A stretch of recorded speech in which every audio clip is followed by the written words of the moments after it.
দেখছেন Kolkata Times news.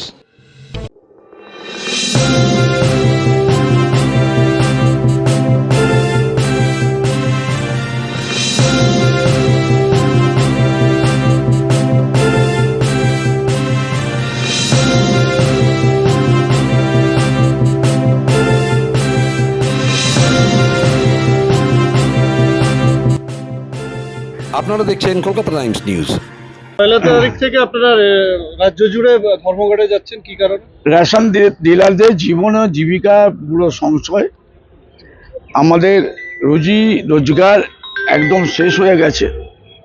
পাশাপাশি যে ফুড ডিপার্টমেন্টের যে দায়িত্ব, যে কর্তব্য, সেগুলো পালন করছে না।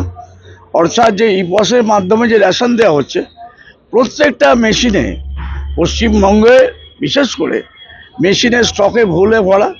রাত্রে যদি একরকম স্টক থাকছে, সকালবেলা উঠে আর এক রকম স্টক। আর পরবর্তীকালে দেখা যাচ্ছে যে পশ্চিমবাংলার রেশন থেকে বুড়ি বুড়ি রেশন চুরি। এই যে ব্যাপারগুলোর মধ্যে আমরা জড়াবো কেন? আমরা এর মধ্যে থেকে সরে দাঁড়াতে চাইছি। আমরা পরিষ্কার পরিচ্ছন্ন রেশন ব্যবস্থা চাইছি এবং মাথা উঁচু করে বেঁচে থাকার মতো কমিশন চাইছি। 50,000 টাকা মাসিক আয় সুনিশ্চিত গভর্নমেন্ট করুক, তাহলে এই ব্যবসায় থাকবো। তাহলে 1 জানুয়ারি থেকে বন্ধ, সারা দেশে বন্ধ। কতদিন বন্ধ থাকবে? হ্যাঁ, কতদিন বন্ধ থাকবে? অনির্দিষ্টকালের বন্ধ। তাহলে রাজ্যে যে এই 10 কোটি মানুষ রেশন পায়, 8,80,00,000 মানুষ রেশন পায়। তাহলে আজকে তারা রেশন, কেউ শুধু রাজ্যে নয়, সারা দেশে 80,35,00,000 লোক রেশন পাবে না, রেশন পাবে না তারা। আমরা পকেট থেকে দিয়ে ব্যবসা কতদিন করবো? পকেট থেকে দিয়ে ব্যবসা করা তো সম্ভব না।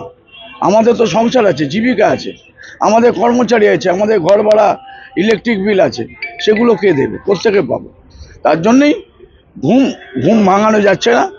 যাতে ঘুম ভাঙে, সঠিক ওজনের মাল পাই, সঠিক মানের মাল পাই, এবং যে কোয়ান্টিটি আমাকে দেওয়ার কথা, যে বরাদ্দ অনুযায়ী মাল পাই, সেই অনুযায়ী মেশিনে মাল থাকে। তার জন্যই আমাদের আন্দোলন। তার মানে এতদিন ওজনে কমও পেয়েছে। ওজনে প্রচুর মাল কম পেয়েছে, মাসের পর মাস মাল মেরে দিয়েছে, মাসের পর মাস মাল মেরে দিয়েছে, 1 লাগারে 4 মাস মাল মেরে দিয়েছে, তাই তো।